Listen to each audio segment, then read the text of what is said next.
Hello mga kaprundi, magandang araw po sa inyong lahat. Nandito po ako sa isang napakalaking mall dito sa Pasay City at ito yung tinatawag na MUA or Mall of Asia. So ngayon kaprundi, ililibot ko po kayo dito sa napakagarang garden nila. That time pumunta ako dito pero hindi ko na ikot lahat kasi napakainit. Ngayon naman sobrang makulimlim at palagi nagbabantay yung ulan, although talagang halos araw-araw umuulan dito sa Metro Manila, kaya yan medyo makulimlim. Pero kagagaling ko lang sa sakit kaprundi kasi alam niyo naman na galing ako ng Bicol, pumunta ako ng Manila para magpahinga at para magpagaling ng aking karamdaman. Pero medyo ngayon ay maayos na ako at sometimes parang umihim-ihim pa rin dahil hindi pa naman, parang hindi pa siya tuluyang gumagaling yung ubo ko at siyempre may kasama raw yung allergy, kaya continuous pa rin yung pag-inom ko ng gamot.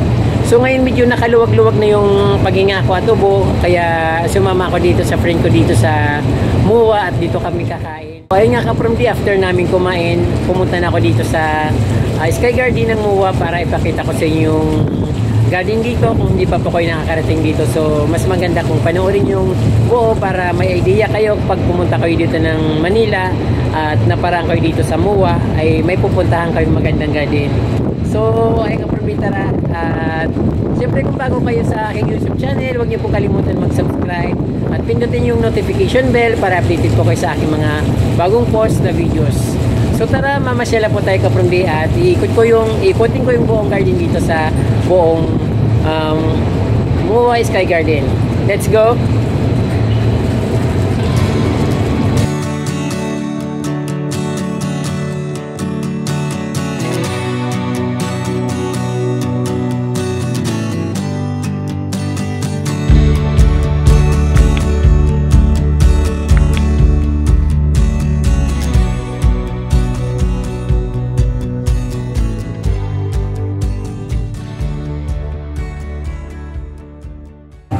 Ayan kaprundi, super cozy yung dating dito kasi napakalawak niya, parang football court yung ano dito, yung Sky Garden, napakalawak. At yung ano ng MUA, yung pinaka signage nila dito sa rooftop. At yung nasa likod ng kaprundi, yung medyo mataas, parang I think IKEA yata yan or parking ng SM. Ayun. Ang ganda kasi napakalawak. So palagi akong wrong timing yung pagpupunta ko dito kasi sobrang init, pero ngayon medyo mahangin at hindi naman katulad nung dating punta ko dito kaprundi na talagang halos mamatay ako sa init. Ngayon medyo makulimlim naman siya at syempre nakaamba yung malakas na ulan. Medyo dumidilim pero mainit siya. Hindi ko alam kung anong klaseng halaman itong nandito sa ano, pero maganda yung flowers niya. Ayan, siguro medyo nahulog ng ibang plants, mga flowers niyan.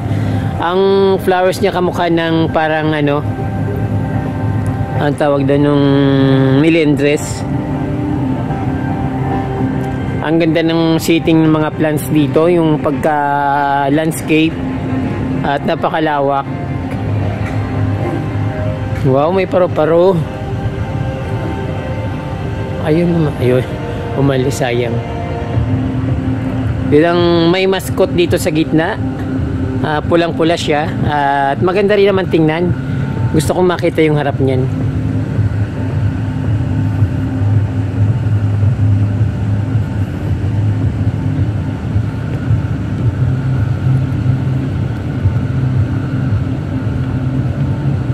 Ganda ng mga halaman kaprundi. Para lang ako nasa isang resort na malawak.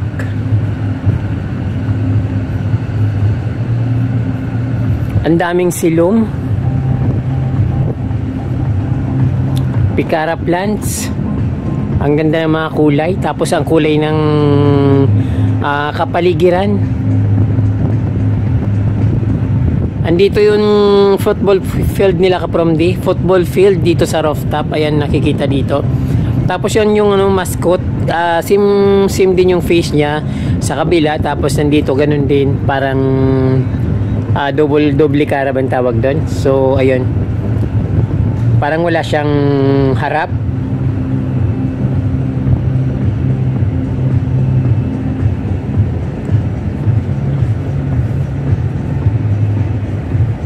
Maganda dito mag-picnic. Kung papayagan ng Shumart dito na mag-picnic, picnic.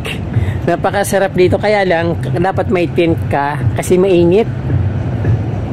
Nasa gilid siya kasi ng dagat.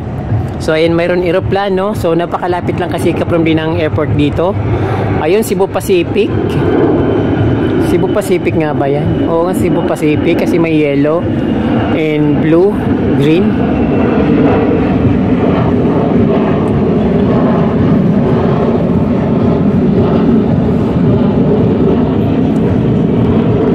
Ganda ng ambience.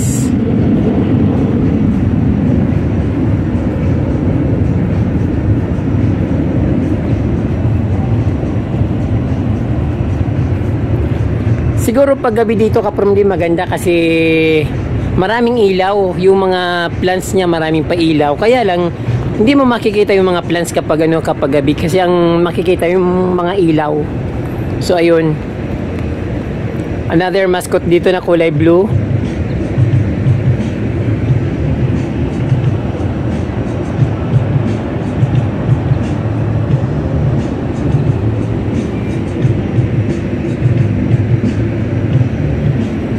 Dito naman sa gilid ka from di mga bugis or bougainvillea na kulang sa flowers. Bago lang naman kasi itong ano na ito, Sky Garden ng MUA. Tapos dito mayroon silang ubal na pwede kang mag-jogging. I think ilang meters ito, mga 300 meters yata ang layo nito. Napakalawak. Gusto kong makita yung dagat.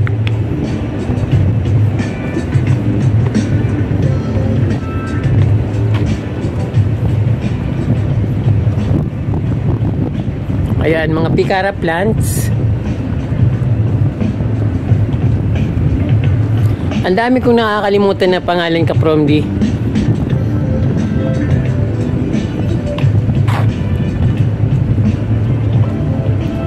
Medyo umiihim-ihim pa ako kasi hindi pa ako masyadong magaling sa ubo. Pero okay naman, parang kaya na.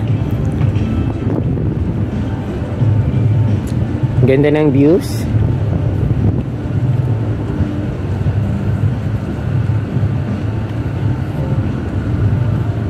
May dalawang flamingo na mataas.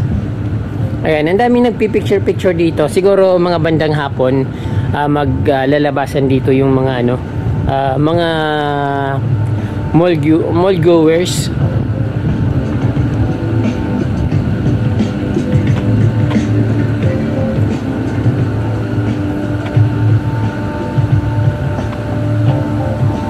Puntahan natin dito sa kabila.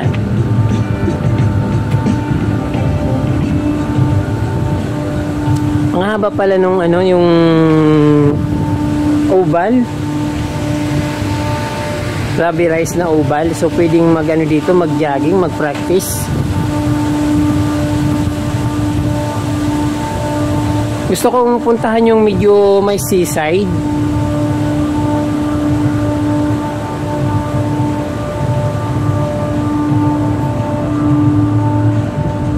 Doon yata napakahaba kasi napakalaki ng garden na ito.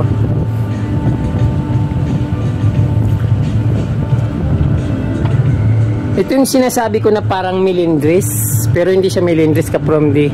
Kasi may mga may mga seeds, may bunga siya. Ito naman mas magandang tingnan kasi yung dahon niya. Medyo nagkukulay maroon, parang eugenia plant. Pero hindi siya eugenia kasi ayan ka from di may bulaklak siya. Maganda yung bulaklak niya. At mayroon kulay white at kulay pink. Ayan.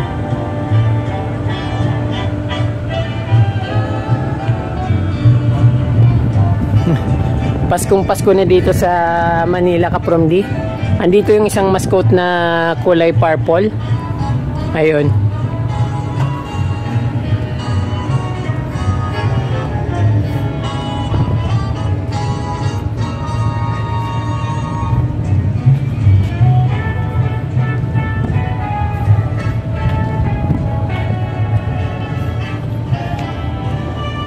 Ayan, dito ka from yung seaside. So, gusto kong punta nito.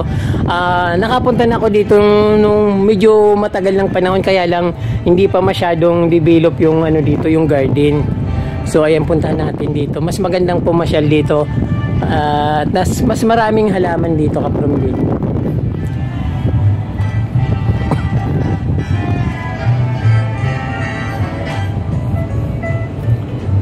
So, dito banda ka from yung ano, nakikita dito yung Ferris wheel dito sa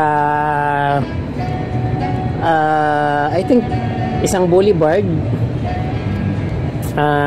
Yung nakikita natin na ano,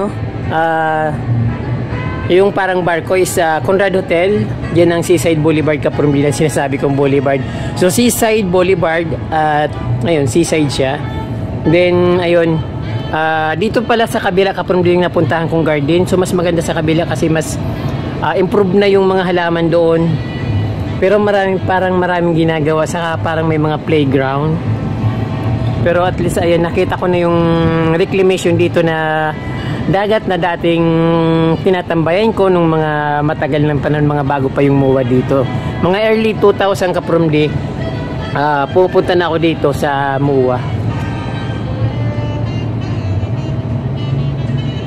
Yun, ayun, mayroon mga plants dito. African talisay na green. Pinutol na siguro kasi masyadong mataas na. Mas maganda kung nasa ground siya. Dito kasi medyo mahangin dito kapag malakas yung bagyo siguro. Sobrang lakas ng hangin dito. So hindi sila pwedeng tumaas dito ng tumaas. Alam naman natin parang maliit lang yung puno ng African talisay. Tumataas silang sobra-sobra.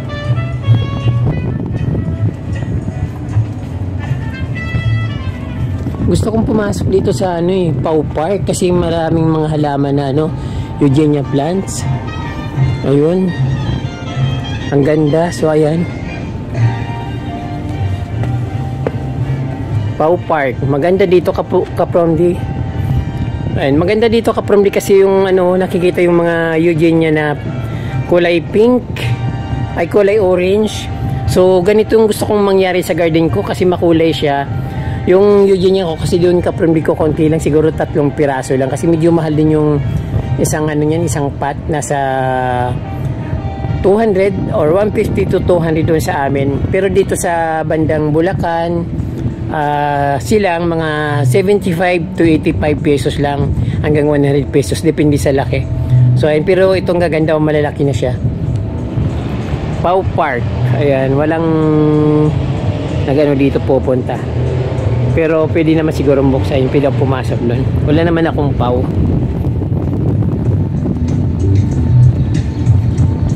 Ang ano, ang lawak ng gardening.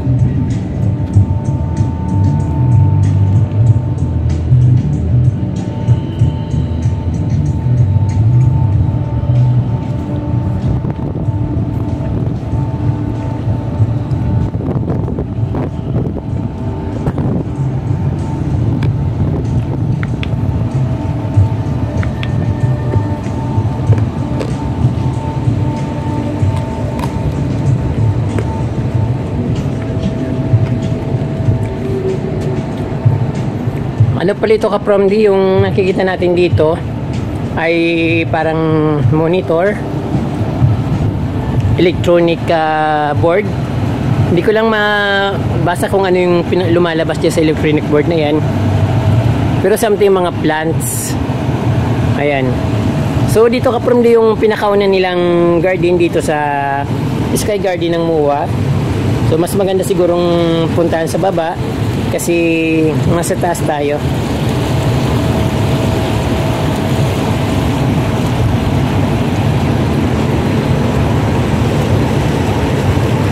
Ay, basa yung hagdan.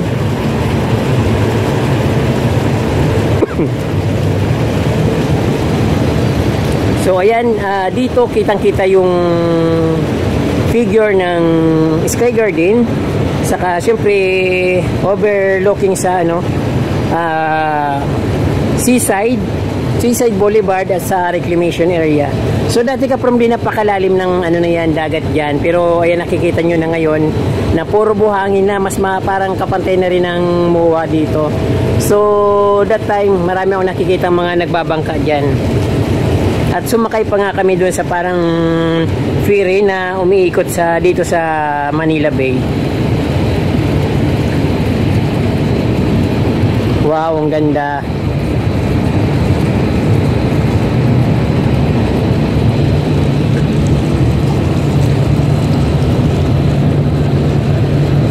Parang Manila Peninsula yung dating dito ka-from D. So alam nyo ba yung Manila Peninsula sa Ayala Avenue? Napakaganda nung ano dito, views. Parang magarang hotel. Pero garden lang ito ka-from D. Garden pa lang. So may malalaking silom dito. Saka yung halaman na maraming bulaklak. So hindi ko alam pangalan yan. Another mascot, Year of the Ox. Ayun, no. Kaya pala yung may mga mascot sila na iba't ibang klase. Ayun. Ayun, ano pala yung parang year ng ang nire-representative ng bawat ano, ng bawat mascot. Parang yung sa zodiac sign ba. Ayun. Wayan ka-from din nakikita dito sa ibabaw ng Sky Garden. Ito yung lumang Sky Garden ka-from di naunang ginawa.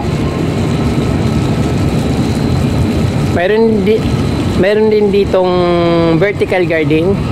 Ayan, yung mga nakikita dito yung mga ano natin, yung ficus plant, Song of India. Ayan.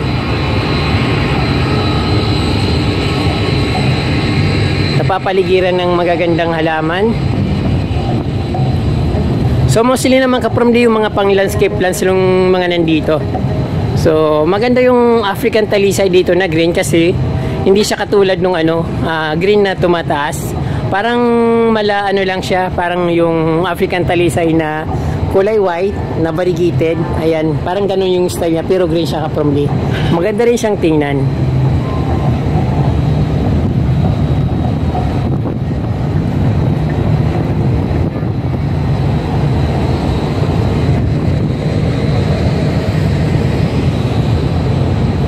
Seahorse,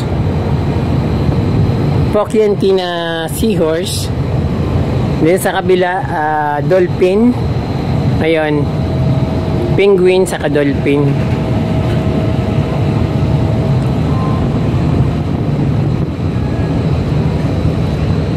Ito, hello MOA, Kasi culture. Mayroon pa din dito, I think, kasi napakalaki ng Sky Garden na ito.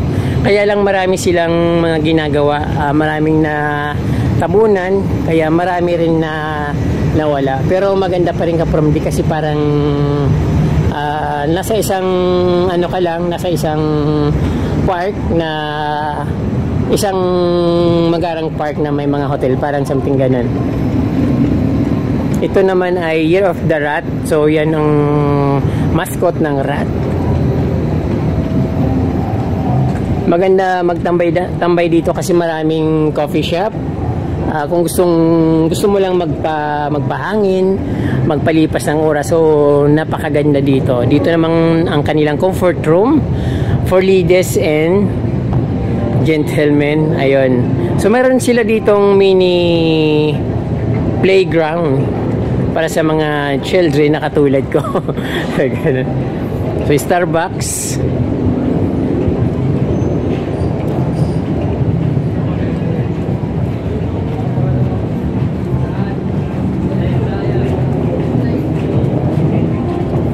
Napakaganda ng Conrad Hotel dito.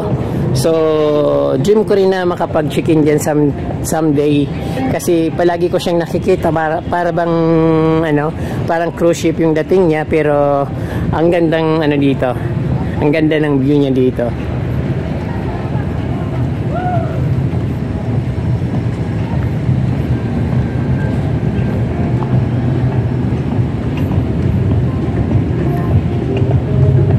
Nakikita rin dito ka-from di yung IKEA na napakalaki, ay no, Kia. Yung dulo lang, wala yung I. Pero Ay, nakapunta na rin ako dyan ilang beses na. Tapos ito yung view sa Seaside Boulevard. Yung mataas na Ferris wheel. Dyan sa baba may mga kainan dyan. At dito makikita rin yung mga iba't ibang hotel na naka-align dito sa bandang dito sa Manila Bay. Ayan, so hindi nakikita dito yung yung Solaire at Okada. So magkakahilira lang ito Kapromdi kung tatawirin papunta doon. Kung may drone ako, pwede kong papunta yung drone at makikita yung Okada, yung Solaire, ano ba yun, yung isa pang COD. Ayun.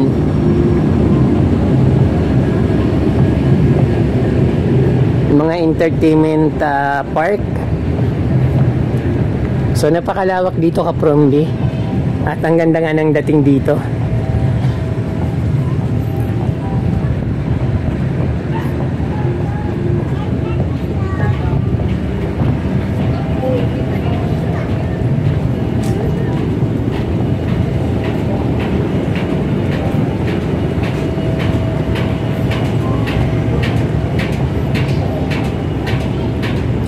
So ayan ang pinaka view dito Kapromdi sa Seaside Boulevard. Yung malalaking barko, yung mga wala na, siya, naging island na siya. So siguro hindi na siguro yung dito, siguro may kaunting tubig yan na para bang river na lang dating dyan papunta doon. Ayun. Tapos sa gitna yung island ginagawa. So I think mga casino rin yata ang ilalagay dyan, mga high-rise condominium, entertainment city. Ayun yung mga nakikita natin sa mga social media na pinapakita nila kung anong gagawin dyan. But mostly mga high-rise building makikita dyan ang ilalagay dyan.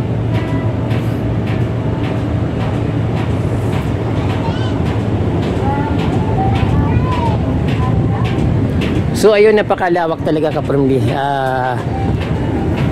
Hanggang dito na lang at sana na-enjoy nyo. Kung hindi pa po kayo nakakarating dito sa SM Mall of Asia or MOA Arena or MOA lang, SM Mall of Asia din, ito yung Mall of Asia Sky Garden. So napaka ganda ng mga tanawin, ma-enjoy nyo pag pumunta kayo dito.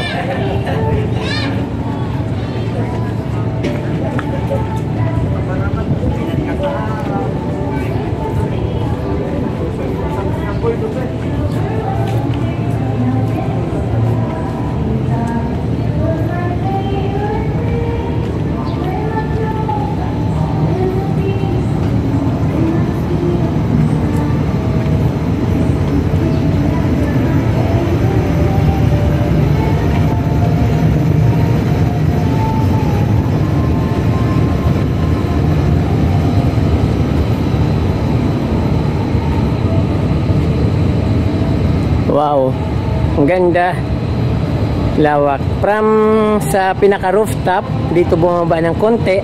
So ito yung dito pinaka view. So pag nagkaroon dyan pag natapos yung project dyan ng mga entertainment city, mga skyrise condominium, skyrise hotel, napakagandang pagmasdan siguro pag nandito, kasi para bang nasa para kang nasa isang mega city na napapaligiran ng mga luxury hotel, luxury condominium at entertainment city. Ayan.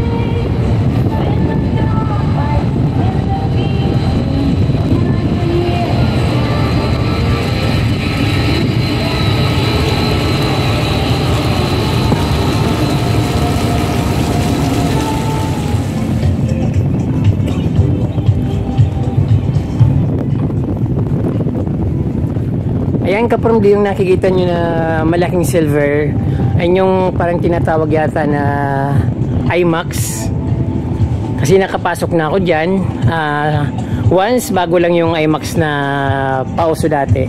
So napakaganda ng manood ninyo yung sine. So ayan, so another mascot Hindi pa yata ako naparaan dito.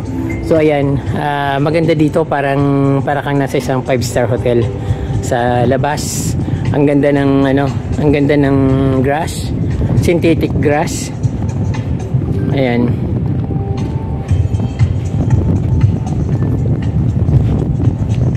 Tam.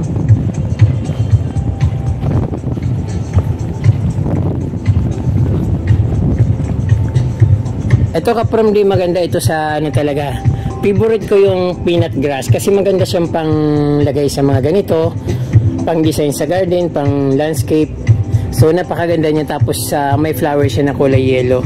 Maliwalas ang dating niya. Pag umapaw siya, so katulad nito, kapag umapaw siya, maganda siyang tingnan. Tapos pababa dito sa kanyang parang pot. So ayan, napakaganda.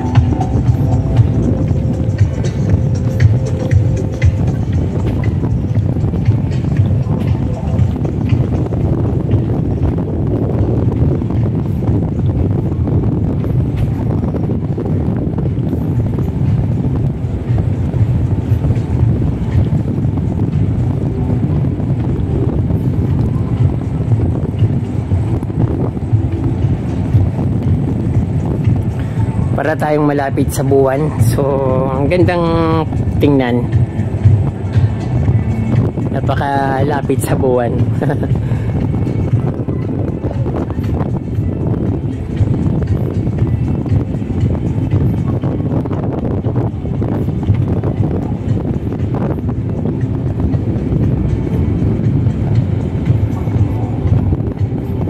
So ganoon pa rin, ang kalalabasan nito, papunta pa rin ng seaside, pero iba't ibang view naman ang nakikita. Yan, parating ng malakas na ulan. So ayun o, umanalo yung ulan doon.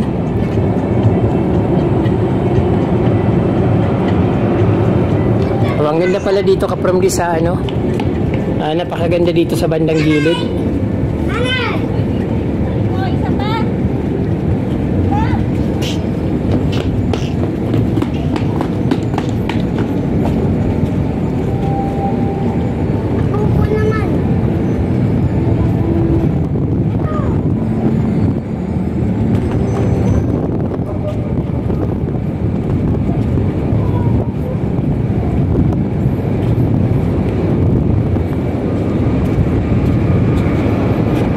Ganda ng vertical garden mga kapromdi. Yung plants niya very arranged, tapos nandiyan si ants, the biggest bug, parang gano'n. So nandito yung pinaka leader nila, ang kulay pula. Nasa taas ako kapromdi.